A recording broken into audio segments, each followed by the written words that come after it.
क्या एक साधारण व्रत सबसे बड़ी बाधा को पार करने और एक असंभव युद्ध जीतने की शक्ति दे सकता है? धर्मराज युधिष्ठिर ने भगवान कृष्ण से फाल्गुन कृष्ण पक्ष की एकादशी के महत्व के बारे में पूछा। भगवान कृष्ण ने बताया कि ये एकादशी विजय प्रदान करती है और फिर उस कथा को सुनाना आरंभ किया। ये कथा स्वयं ब्रह्मा ने नारद को सुनाई थी, जब नारद ने उनसे इस एकादशी के महत्व के बारे में पूछा था। त्रेता युग में भगवान राम, लक्ष्मण और सीता अपने वनवास के दौरान पंचवटी में शांति से रह रहे थे। राक्षस राज रावण ने सीता का हरण कर लिया और उन्हें अपने पुष्पक विमान में लंका ले गया। राम और लक्ष्मण जब आश्रम लौटे तो सीता को वहां न पाकर राम अत्यंत व्याकुल हो गए। मृत्युशैया पर पड़े जटायु ने राम को बताया कि रावण सीता को दक्षिण दिशा में लंका ले गया है। राम ने सुग्रीव से मित्रता की और बाली का वध कर उन्हें किष्किंधा का राजा बनाया। हनुमान ने विशालकाय रूप धारण कर लंका की ओर उड़ान भरी, मानो भक्ति सागर को पार कर रही हो। लंका पहुंचकर हनुमान ने अशोक वाटिका में सीता को उदास और राक्षसी पहरेदारों से घिरी हुई पाया। हनुमान ने राम को सीता की चूड़ामणि भेंट की, जिससे राम को सीता के जीवित होने का प्रमाण मिला।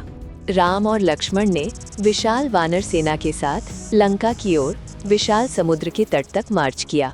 विशाल समुद्र उनके मार्ग में एक असंभव बाधा बनकर खड़ा था, जिसे पार करना असंभव लग रहा था। राम ने लक्ष्मण से पूछा कि इस विशाल समुद्र को कैसे पार किया जाए। तब लक्ष्मण ने ऋषि वाग्दलभ्य का सुझाव दिया। राम एक छोटी नाव में वानर साथियों के साथ कुमारी द्वीप की ओर बढ़े, जहां ऋषि वाग्दलभ्य रहते थे। कुमारी द्वीप पहुंचकर राम ने अत्यंत वृद्ध और ज्ञानी ऋषि वाग्दलभ्य के समक्ष विनम्रता पूर्वक प्रणाम किया।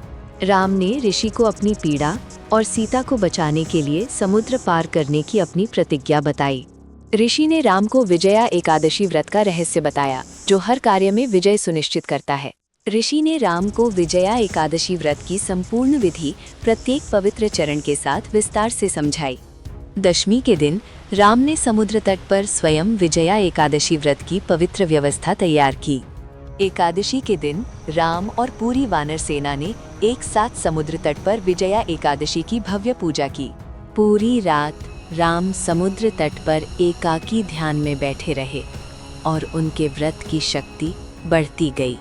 द्वादशी की भोर में व्रत पूर्ण हुआ और समुद्र पर लंका की ओर एक सुनहरा मार्ग प्रकट हुआ।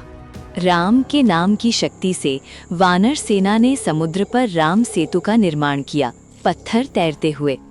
पूरी वानर सेना ने राम सेतु पार किया, लंका की ओर बढ़ते हुए, जहां रावण उनका इंतजार कर रहा था। लंका के युद्ध में राम और रावण का अंतिम महासंग्राम हुआ, जहां राम ने अपना दिव्य बाण चलाया।